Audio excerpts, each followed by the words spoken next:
à tous, c'est Elena. Aujourd'hui, une review d'un manga complètement dingue. Une belle découverte que j'ai fait et que je veux vous partager. On va parler du manga de Waku Weekend de chez Glénat, Tokyo Revengers. Je vais vous le dire tout de suite, le manga est écrit dans le genre très peu présent en France, le Furio. Mais même si c'est un genre très peu représenté, ça ne veut pas dire que c'est pas cool à lire. Et donc, qu'est-ce que c'est que ça, le Furio? C'est les mangas de voyous, des jeunes délinquants, des yakuza. Le genre très populaire au Japon car il reflète la société du pays. Dans les Furio mangas, on a droit généralement aux bastons, aux intrigues des clans des quartiers, aux courses en voiture ou en moto, mais aussi aux héros au grand cœur qui cherchent à s'améliorer, qui défendent leurs valeurs et leurs amis, et y arrivent même à accomplir des exploits en sauvant des vies par exemple, ou en empêchant leurs potes de devenir des vrais criminels. Le plus drôle, c'est que le typage des voyous japonais, vous le connaissez tous, et vous l'avez vu dans de nombreux mangas. Les uniformes trop grands, les battes de baseball, des coiffures excentriques, très souvent la banane d'ailleurs, et ils ont aussi l'air menaçants, ils peuvent même avoir des motos qui font vroom vroom. Alors par exemple, Onizuka était un voyou dans sa jeunesse, Sakuragi de Slam Dunk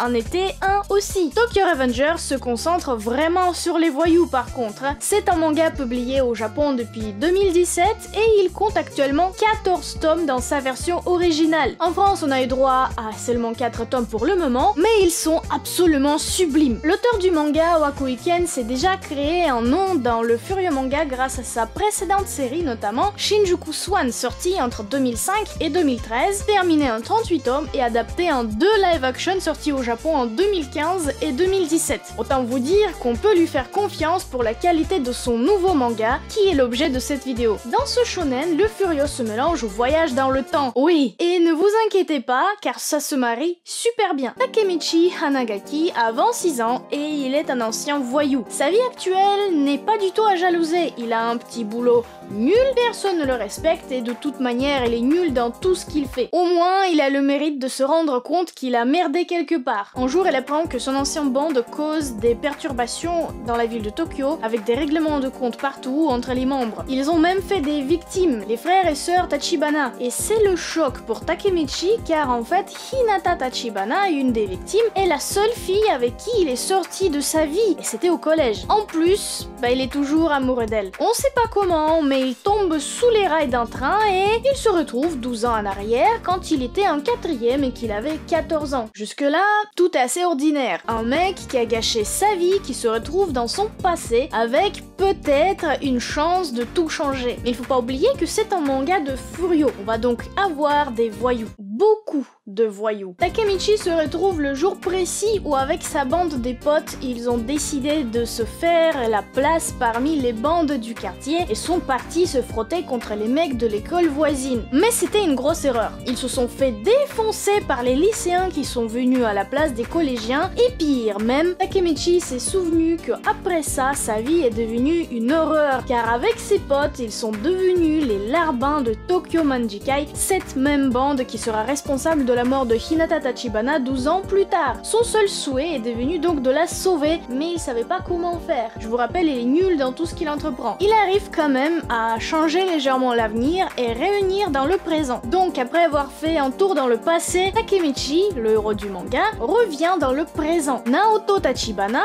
le petit frère de Hinata, n'est pas mort. Il est devenu policier grâce à ce que Takemichi lui a dit pendant son voyage dans le passé. Et il a même compris comment fonctionne le pouvoir de Takemichi et comment il peut voyager dans le passé, parce qu'en fait c'est un gros mordu de la science-fiction aussi. Le problème, sa sœur, Hinata, est toujours morte. Notre héros n'a pas réussi de changer l'histoire suffisamment pour la sauver. Tous les deux, ils décident de faire tout leur possible pour sauver Hinata. Mais pour ça, il faut que Takemichi revienne dans le passé et se rapproche du leader de Tokyo Manjikai. C'est-à-dire qu'il faut qu'il devienne lui-même un membre du gang suffisamment influent pour que le chef lui fasse confiance. Et je vais m'arrêter là pour les détails de l'histoire car le manga est rempli de rebondissements, des moments stressants, émotionnels et de suspense très puissant. C'est pour ça que j'adore ce manga, le déroulement de son histoire est super bien fait. Les motivations du personnage principal sont bonnes, sauver la vie de la fille qu'il aime. Son caractère est également bien développé à travers les 4 tomes disponibles en France et je pense qu'il continue d'évoluer dans les tomes suivants. Il passe de quelqu'un qui s'en fout fou de tout à une personne avec des motivations, qui se rend compte de son impuissance et qui est prêt de se surpasser pour arriver à son but. En plus, ce qui est très agréable à voir, c'est qu'en étant dans le passé, il se rend compte de toutes les bêtises qu'il a pu faire. Il fait de son mieux pour bien se comporter avec sa copine, Hinata, pour passer du temps avec elle, mais il essaie aussi de prendre soin de ses potes, de les motiver de faire quelque chose de leur vie et ne pas finir comme des criminels dans la bande de Tokyo Manjikai. Ce que j'ai le plus aimé dans ce manga, c'est qu'avec son regard d'un adulte, Takemichi se rendait compte qu'il devait faire des efforts ou agir de certaines manières, tenir tête au mec de la bande, ne pas se faire écraser pour justement changer le passé et se changer lui-même. Et ce qui est le plus agréable dans ce manga, c'est que le personnage principal est un simple mortel, mais pourtant il arrive à accomplir des choses qui lui semblaient être impossibles à réaliser. C'est assez motivant à lire en fait. Pourtant, tout ne se limite pas à l'évolution satisfaisante du personnage principal. L'univers de Tokyo Revengers est riche, avec beaucoup de personnages secondaires qui ont des rôles à jouer, qui influencent le déroulement de l'histoire et qui arrivent à laisser un impact sur nous. D'ailleurs, on connaît la plupart des personnages que dans le passé de Takemichi, et c'est ça aussi qui est très intéressant parce qu'on arrive à voir aussi leur évolution dans le présent où Takemichi il a 26 ans. Il y a bien évidemment Hinata, sa copine, qui prend soin de lui, qui le motive et même le protège des fois. Mais il y a surtout tous les autres mecs qui ont des liens quelconques avec la bande de Tokyo Manjikai, notamment ses potes de collège et les membres des groupes concurrentes. Le leader de Tokyo Manjikai, Mickey, et son bras droit, Draken, méritent qu'on s'arrête un peu sur eux. Ce sont des personnages très passionnants à suivre. Différents l'un de l'autre, ils forment un duo inséparable, d'autant plus que Mickey a clairement besoin de Draken pour ne pas dépasser les bornes et ne pas perdre de vue son objectif primaire, créer une bande classe qui inspire le respect et la confiance. Parce que n'empêche, il réfléchit des fois vraiment pas comme tout le monde. Évidemment, il fallait que les leaders soient attachants et pas tarés à 100% pour qu'on puisse avoir de l'affection pour eux aussi. Parce que bon, les tarés, il y en a plein, c'est des voyous, je vous rappelle. On peut voir parfois que Mickey et Draken sont aussi des gosses normaux comme les autres, mais ils sont suffisamment borderline et bagarreurs pour qu'on voit en eux deux leaders d'une bande qui risque de devenir un véritable néo-criminel si l'un d'eux dérape trop ou que tout simplement Draken n'arrive pas à contrôler Mickey. Takemichi, qui a réussi d'attirer l'attention de Mickey, se voit donc mêlé à plein d'intrigues à l'intérieur et à l'extérieur du clan. Il participe par exemple aux bastons entre les bandes pour venger des civils qui se sont fait mêler dans la guerre entre eux, c'est-à-dire qu'il se retrouve à faire plein de choses et à participer à plein d'événements liés à la bande qu'il n'a pas fait normalement. Il se retrouve même à... Ah mais c'est dur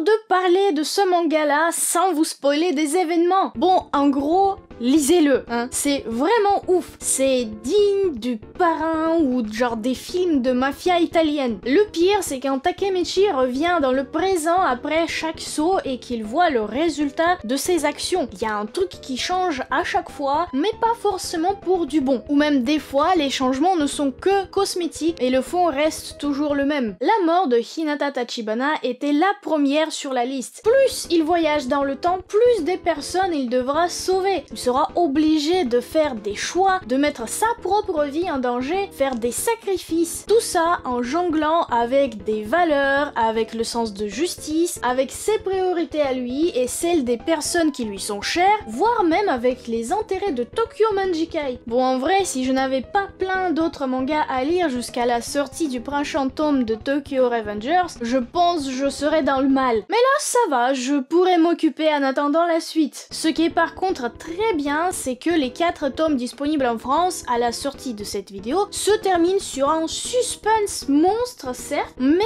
c'est quand même un suspense qui conclut tout ce qu'on a déjà vu dans les 4 tomes. C'est clairement une révélation de ouf qui va changer beaucoup de choses pour Takemichi et qui va, je pense, bousculer très fort l'équilibre de Tokyo Manjikai du passé. J'ai hâte de voir comment Takemichi va agir et quel homme il va finalement devenir. Parce que là, à partir de tome 5, il va va plonger encore plus dans ce monde des voyous et dans les guerres des bandes. J'espère que son cœur sera suffisamment pur pour qu'il ne se transforme pas en pire déchet du monde. Après tout, il doit pas oublier que tout ce qu'il fait, il le fait pour sauver la fille qu'il aime si fort. Et voilà, j'espère que cette review vous a plu et que ce manga vous intéresse bien. Parce que pour moi, c'est clairement un des mangas sortis cette année qu'il faut lire absolument. J'attends vos avis et questions dans les commentaires. Vous avez des liens sur les tomes en description. Avant de finir cette vidéo, je voulais vous dire qu'avec Iko et Mage, on sera à Paris Games Week. Mercredi, le 30 octobre, sera normalement sur le stand de Square Enix, mais on va aussi bouger un peu pour visiter le salon. Donc checkez le Twitter pour voir où on en est si vous voulez nous trouver. Maintenant, je vous fais plein de bisous. On se retrouve bientôt pour de nouvelles vidéos. Ciao!